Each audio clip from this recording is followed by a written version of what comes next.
What's up guys, my name is Ace, and it looks like Activision didn't just stop with SM2 when it comes to cease and desist letters that they've been sending out. Just yesterday, X Labs also got a cease and desist order from them, and therefore they are shutting their mods down as well. And this includes IW4X, which was the only real safe way to play the original Modern Warfare 2. And this is where things are really starting to get interesting and also really frustrating for a lot of gamers for obvious reasons. Now, last week with SM2, it was honestly not too surprising at all that Activision sent that cease and desist, especially since they had recently switched over to the Modern Warfare Remastered engine, and they publicly stated that you would no longer need to own any of the original copies of any Call of Duty games in order to play that client. So unlike other mods where you have to own the base version of the game, and therefore there's potentially some upside for Activision because some people will be buying those old games so they can play on these mods. In fact, that's exactly what I did a couple of years back to play on these mods because I didn't have these games on PC, I only had them on the old consoles. At that point with SM2, it's now essentially a standalone game created using all of Activision's assets and IP, and even though it was going to be free to play, it's still using Activision's IP to compete directly against them with literally zero upside to Activision. There's no reason that Activision would want to let that fly. And even though I was really excited for SM2 and I was really rooting for them, I do think it's a pretty critical error that they made here, and honestly, it wasn't a surprise that Activision shut them down. Having said that though, when it comes to X Labs, at least my understanding of this is you did need to own the base version of the game in order to access these mods. Now, one thing a lot of people will point out is you could torrent the game, you could pirate the game, but at least you could make the legal argument that that's on the individual that's pirating the game and not so much the mod developers, although apparently they were also linking directly to and providing tips on how to pirate the game, so that could cause some issues as well. But at the end of the day, this was clearly a different scenario from SM2, and there was at least some upside for Activision here, because I'm sure they were at least getting some game sales with no extra work needed on their end. So I think that's why they let this fly for so many years. And this is one of the big reasons that this is a much bigger surprise than last week's cease and desist with SM2. And the worst part about this is, like I said at the beginning, this was the only safe way to play the original Modern Warfare 2. And the reason behind that is if you go play the official version of Modern Warfare 2, you open yourself up to security vulnerabilities. And that applies to PC as well as the old consoles.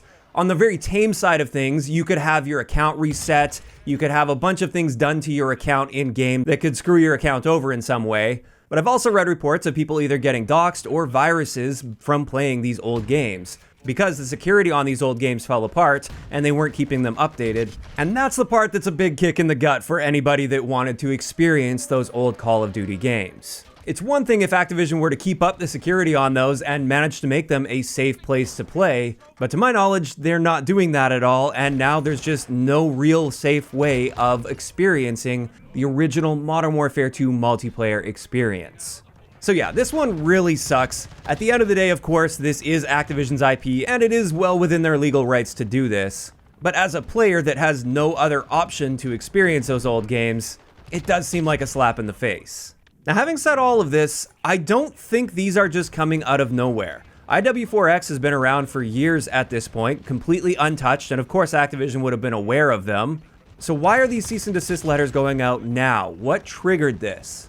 To me, this is a sign that they are paving the way for something coming in the future that's likely going to be relating to those old games.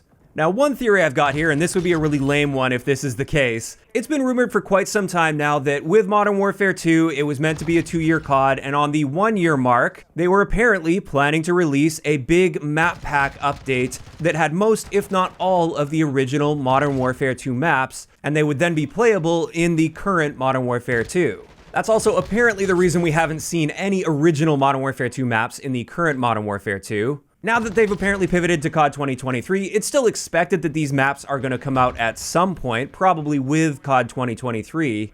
So perhaps the reason they're doing this is they don't want people playing the old Modern Warfare 2, and they want that maximum nostalgia hit for these returning maps. And if there's no other viable method of playing them in an older game, then that will make people want to play them even more in the newer game. So that's one potential option, and like I said, that would be the really lame one because it's not the same. We're not playing the same game. Sure, it's the same maps, but it won't play the same as it did back in the day, and many people want that old experience as well. So another theory that's perhaps a little more optimistic is maybe they're preparing for the Microsoft acquisition, because it seems likely that if Microsoft is taking over the Call of Duty franchise and they now have access to all of the Call of Duty IP, it seems really likely that they're going to be using that as much as possible to boost Game Pass subscriptions. And the best way to do that would be to provide all of the old Call of Duty games on Game Pass. And of course, they'd have to really buff up the security on that and everything. But that does seem like a pretty great, perhaps overly optimistic scenario in the future. If they provided all of those old Call of Duty games on Game Pass, not only would that be a huge win for Microsoft, they would sell a ton of extra subscriptions to Game Pass, but also just imagine being able to go back and play any one of your old favorite Call of Duty games, and there would actually be a player base, at least to some degree, because I feel like a lot of people would come back knowing that the security would be buffed up on that. So that's my big optimistic hope for why they are sending out these cease and desist letters for these mods right now, is they're paving the way for the future of being able to officially and safely access these old games.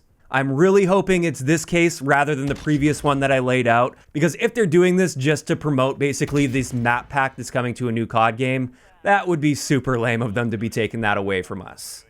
But finally, there's one other little theory I've got here, but this one isn't really supported by any evidence, and you would think that something would have leaked about this at some point if they're working on it, but perhaps they are making a greatest hits sort of mashup of old Call of Duty games, kind of like Halo with their Master Chief Collection.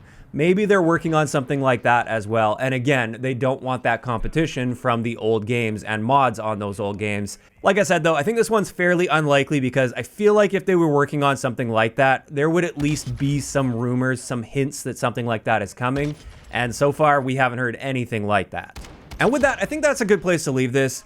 Overall, I am quite disappointed to see that X Labs is being shut down and Plutonium is likely next. At this rate, I would be surprised if Plutonium is still running a week from now, which is really disappointing from a gamer's perspective. But like I said, I don't feel like these are coming out of nowhere. I think they are doing this for a reason. I just hope that that is a very good reason that is actually going to get gamers excited in the future, and not some lame reason like a map pack coming to a new Call of Duty game. Now, of course, these are just my thoughts on this whole situation here, and I'd love to hear what you guys think about all this in the comments down below. Do you think they are going after these mods for a specific reason to pave the way for something coming? Or do you think they just woke up one day and decided, you know what, it's time to get rid of these mods? Just let me know all of those thoughts down below. If you enjoyed the video, a like rating is always appreciated, and don't forget to subscribe for more if you haven't already. I'll talk to you guys next time.